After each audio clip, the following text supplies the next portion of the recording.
Hello to Chapter 3 of Alice's Adventures in Wonderland by Lewis Carroll, and this chapter is titled A Caucus Race and a Long Tale.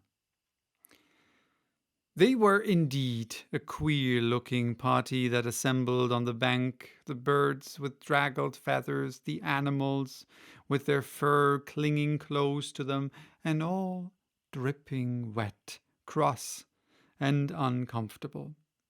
The first question, of course, was how to get dry again. They had a consultation about this, and after a few minutes it seemed quite natural to Alice to find herself talking familiarly with them, as if she had known them all her life. Indeed, she had quite a long argument with the Lory, who at last turned sulky and would only say, "I am older than you and must know better." And this Alice would not allow without knowing how old it was, and as the Lory positively refused to tell its age, there was no more to be said. At last the Mouse, who seemed to be a person of authority among them, called out, "Sit down, all of you, and listen to me. I'll soon make you dry enough." They all sat down at once in a large ring with the Mouse in the middle. Alice kept her eyes anxiously fixed on it, for she felt sure she would catch a bad cold if she did not get dry very soon. "Ahem!" said the Mouse with an important air. "Are you all ready? This is the driest thing I know. Silence all round, if you please. William the Conqueror, whose cause was favored by the Pope, was soon submitted to by the English, who wanted leaders and had been of late much accustomed to usurpation and conquest. Edwin and Morcar, the Earls of Mercia and Northumbria—" said the Lory with a shiver. "I beg your pardon," said the Mouse, frowning but very politely. "Did you speak?" "Not I," said the Lory hastily. "I thought you did," said the Mouse. "I proceed. Edwin and Morcar, the Earls of Mercia and Northumbria, declared for him, and even Stigand, the patriotic Archbishop of Canterbury, found it advisable—" "Found what?" said the Duck. "Found it," the Mouse replied rather crossly. "Of course you know what it means." "I know what it means well enough when I find a thing," said the Duck. "It's generally a frog or a worm. The question is, what did the Archbishop find?" The Mouse did not notice this question, but hurriedly went on. "Found it advisable to go with Edgar Atheling to meet William and offer him the crown. William's conduct at first was moderate, but the insolence of his Normans— How are you getting on, my dear?" it continued, turning to Alice as it spoke. "As wet as ever," said Alice in a melancholy tone. "It doesn't seem to dry me at all." "In that case," said the Dodo solemnly, rising to its feet, "I move the meeting adjourned for the immediate adoption of more energetic remedies." "Speak English," said the Eaglet. "I don't know the meaning of half those long words, and what's more, I don't believe you do either." And the Eaglet bent down its head to hide a smile. Some of the other birds tittered audibly. "What I was going to say," said the Dodo in an offended tone, "was that the best thing to get us dry would be a caucus race." "What is a caucus race?" said Alice, not that she much wanted to know, but the Dodo had paused, as if thought that somebody ought to speak, and no one else seemed inclined to say anything.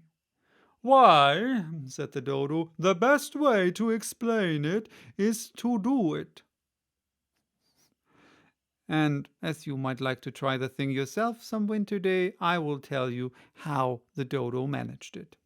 First it marked out a race course in a sort of circle. "The exact shape doesn't matter. it said, and then all the party were placed along the course, here and there. There was no 1, 2, 3 and away, but they began running when they liked, and left off when they liked, so that it was not easy to know when the race was over. However, when they had been running half an hour or so and were quite dry again, the dodo suddenly called out, "The race is over!" And they all crowded round it, panting and asking, "But who has won?" This question the dodo could not answer without a great deal of thought, and it sat for a long time with one finger pressed upon its forehead, the position in which you usually see Shakespeare in the pictures of him, while the rest waited in silence. At last the dodo said, "Everybody has won, and all must have prices." "But who is to give the prices?" quite a chorus of voices asked. "Why, she, of course," said the dodo, pointing to Alice with one finger, and the whole party at once crowded round her, calling out in a confused way, "Prices! Prices!" Alice had no idea what to do, and in despair she put her hand in her pocket and pulled out a box of comfits. Luckily the salt water had not got into it, and handed them round as prices. There was exactly 1 apiece all round. "But she must have a price herself, you know," said the mouse. "Of course," the dodo replied very gravely. "What else have you got in your pocket?" he went on, turning to Alice. "Only a thimble," said Alice sadly. "Hand it over here," said the dodo. Then they all crowded round her once more, while the dodo solemnly presented the thimble, saying, "We beg your acceptance of this elegant thimble." And when it had finished this short speech, they all cheered up. Alice thought the whole thing very absurd, but they all looked so grave that she did not dare to laugh, and as she could not think of anything to say, she simply bowed and took the thimble, looking as solemn as she could. The next thing was to eat the comfits.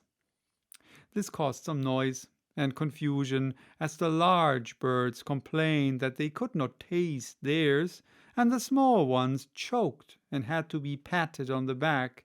However, it was over at last, and they sat down again in a ring and begged the mouse to tell them something more.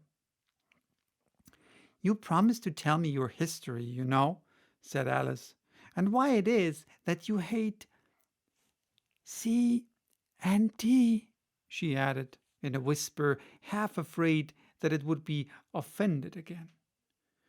"Mine is a long and sad tale," said the mouse, turning to Alice and sighing.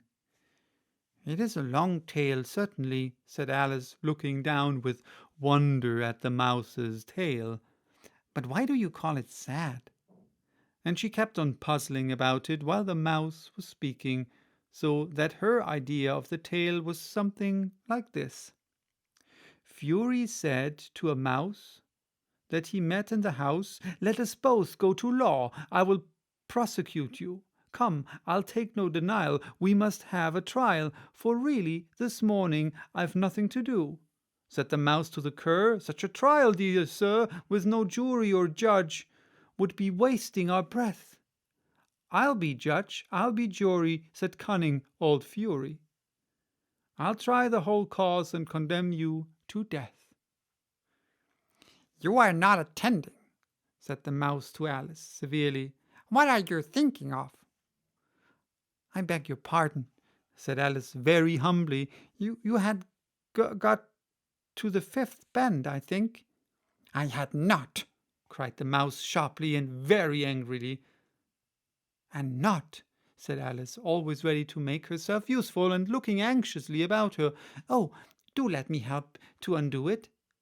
"I shall do nothing of the sort," said the mouse, getting up and walking away. "You insult me by talking such nonsense."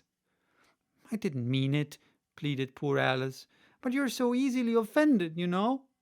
The mouse only growled in reply.